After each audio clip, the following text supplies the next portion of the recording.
I posted this a few days ago. I've used it in classes more times than I can count. It went like this. Stress and anxiety are conditions of the mind, not the world around you.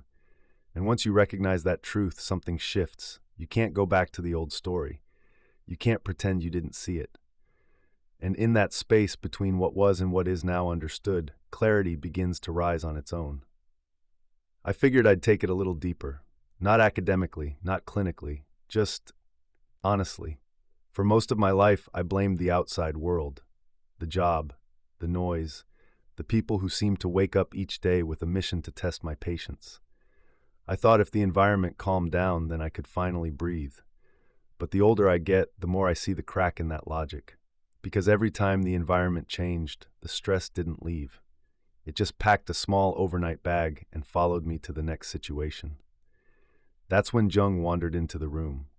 Not literally. He's been dead a while. But his ideas are still floating around out there, and one of them finally landed.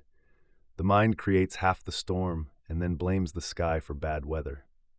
That hit me, mostly because it was true, and partly because it explained why nothing on the outside ever seemed to fix anything on the inside. Once you see that, you can't unsee it. It's like noticing the magician's trick and then wondering how you ever fell for it in the first place. Awareness doesn't magically make you peaceful. It just takes the drama out of it. You stop shouting at the world for problems the mind created. You stop fighting with shadows you thought were monsters. You stop expecting life to behave so you can feel better. It's not calm that follows.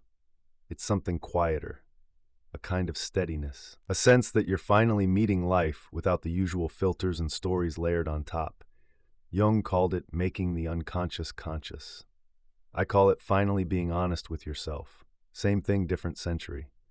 And the surprising part, once you drop the old story, you breathe a little easier, not because life changed, but because the weight of pretending got lighter. Clarity shows up on its own, not as a revelation, just as space, as breath, as the absence of all the noise you didn't realize you were carrying. So yeah, stress and anxiety are conditions of the mind, but that's not a judgment, it's freedom. Because if the mind is where it starts, the mind is also where it shifts. Like what you heard, then subscribe to this channel. You can also find me at justbreathe.ghost.io. Mindfulness reminds us to question everything, because you never know what script you might be running. Always remember to just breathe.